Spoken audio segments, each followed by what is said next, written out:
Hi, my name is Mitch Mitchell. It seems I talk a lot about food these days, and I can't help it. Leading with certain foods or issues regarding foods helps me to get certain points across. And in this case, I'm going to talk about fast food. You know, over the last couple of weeks, I've wanted every once in a while just to stop and just grab something really quick and go. I didn't want to spend a lot of money, but I just wanted a quick something. So one day I stopped at Burger King and I ordered just one of their junior cheeseburgers. It was a little over $1. That's all I wanted, a junior cheeseburger and a soda. I've always loved Burger King burgers, so I thought, okay, you know what, this ought to be good. And when I got the thing, and I just start driving off, and I open it up, and the burger looked like it was dried out. I don't think I've seen a Burger King burger look that bad in a long time. And the cheese looked like they just took it out of the refrigerator and popped it on top, which means it wasn't melted. This was a horrible experience. It was just nasty. I only ate half of it before I crumbled it up and put it back in the bag. A couple days later, after I'd been talking with a friend of mine and he had mentioned Wendy's, which I never think about Wendy's at all, I happened to be out in another area of town and I said, you know what, Wendy's is right down the street. I'll stop at Wendy's and get a single burger. So I stopped at Wendy's and I got a single burger, just a regular hamburger. Wendy's burgers are always nice and juicy and warm and just, oh, it's a perfect hamburger. Except for this day.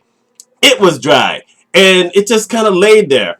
And I asked for the particular condiments that I wanted and it just tasted horrible. The bread tasted horrible. Everything was horrible.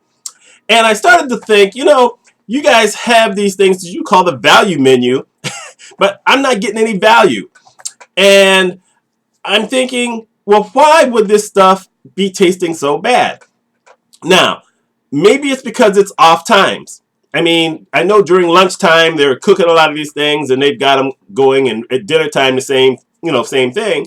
But between those time periods, I understand that it's a little, slower. But still, why would you sell an inferior product and then expect people to come back there? I'm thinking that you should always be serving at least a premium product. And you know what? I blame this on the leaders. I can't blame this really on the employees because employees, you always hope that they will self-motivate themselves and that they will always take pride in their work. They don't. I mean, you wish they would, but they all don't. So it's up to leaders to make sure that the employees represent the companies in the proper way. That's what I've always said when I was a leader, is that we do these things. I'm going to show you everything you need to know. I'm going to teach you what you need to know. And it's always going to be a continuing learning process because we sometimes have to deal with the public. And if you're dealing with the public, you're representing the company. And if you're representing the company, you're going to represent it right.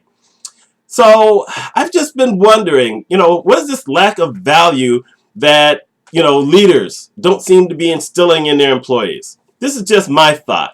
And yes, it irked me because it was about food. And I really want the food to be good. Even if I'm buying off the value menu, I want my food to be good. You know what?